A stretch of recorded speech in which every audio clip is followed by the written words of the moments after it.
Hello, my fellow Cthulhu lovers. So recently I posted on the Facebook page this tray of models. We got some good response, and people seem to be interested in what we were printing up here.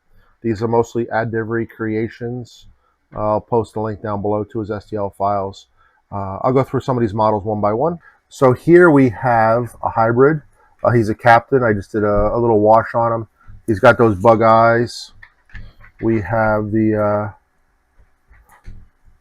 don't know who this is considered, the captain's wife. She has an eye patch on. She has the bug eyes too. So these are deep one hybrids. This hybrid here has a bug eye.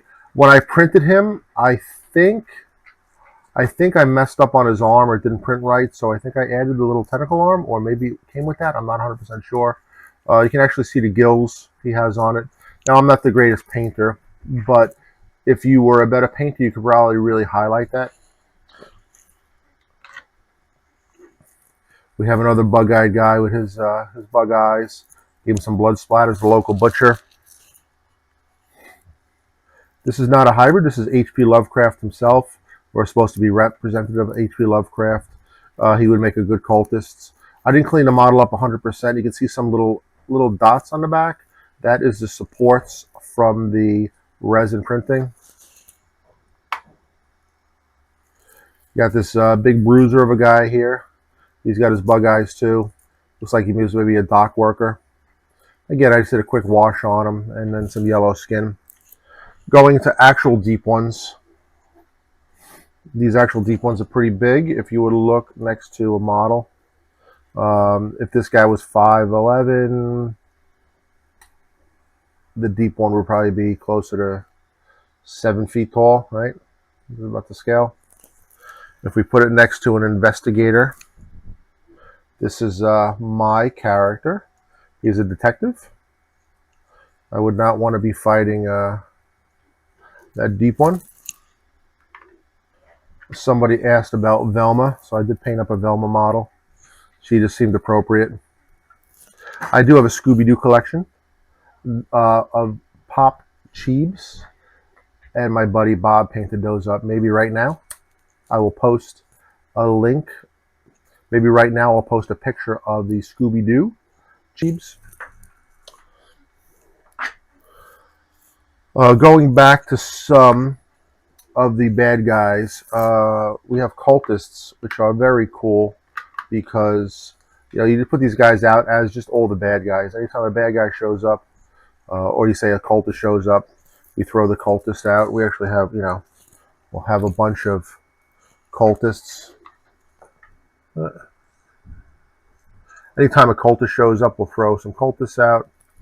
I think this guy lost his torch, but here's a hybrid cultist. You can see his bug eyes again.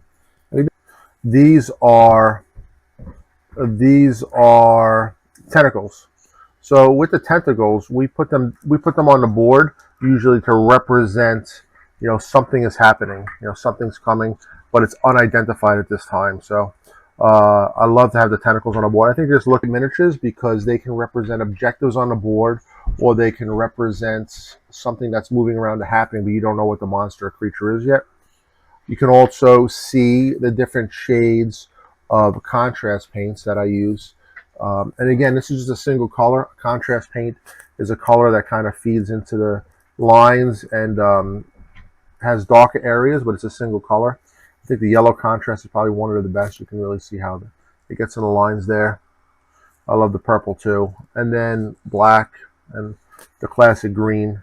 So, and you can put these tentacles in different sizes, but we put them about the size of a person or a monster. And then you can see on the board that something is kind of coming towards you, and we just kind of move forward until the creature pops out. Okay, going through the characters in our campaign. This is our German archaeologist. Paul plays a German archaeologist. He has been reading a lot of books lately, and he's getting very smart in Cthulhu Mythos, but he's having some voices in his head and some other issues. Very scary. We have an American Shaolin monk. This is from another line of miniatures. I'm not sure which, but all the monk models that we found had big beads and stuff on there. neckline. So this was a good monk model to represent. We're playing Mask of Narcoleothept, and we are actually in China at this point. This is a character that actually died, Lord Croft. He was a London financier, rich kind of person. He got blown up by a stick of dynamite. Some of my other favorite miniatures, I didn't paint him very well, but we have a mad scientist with a Tesla coil gun, or a Tesla type of character. We have an astronomer. I have the King in Yellow book there. That's a good one. I have a matching set of archaeologist types. All right. So those are fun. And I just like this guy. I have a pugilist. He's a boxer wearing his little Irish hat here. I guess he's an Irishman. Take a second to move these guys over. Let's get into some monsters. We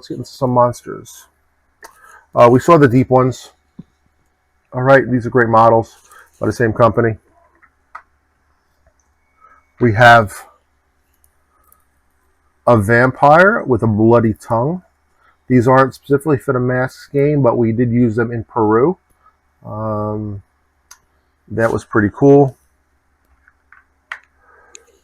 We have a high priest here, an Egyptian style priest, which goes along with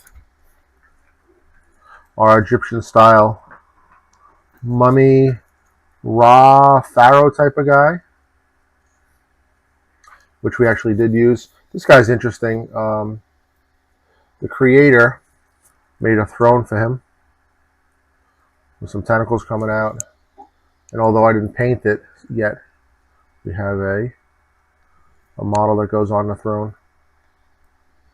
I mean, the chair itself has some great detail. It's got some hieroglyphics there.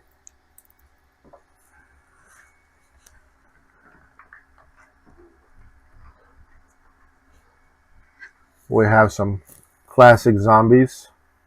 And if these models fall apart or you break an arm off, I guess you really don't care because you're just a zombie.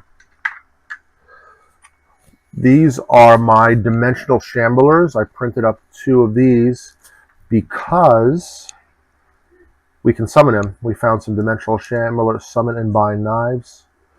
I try to go off the description based on H.P. Lovecraft wiki and the descriptions.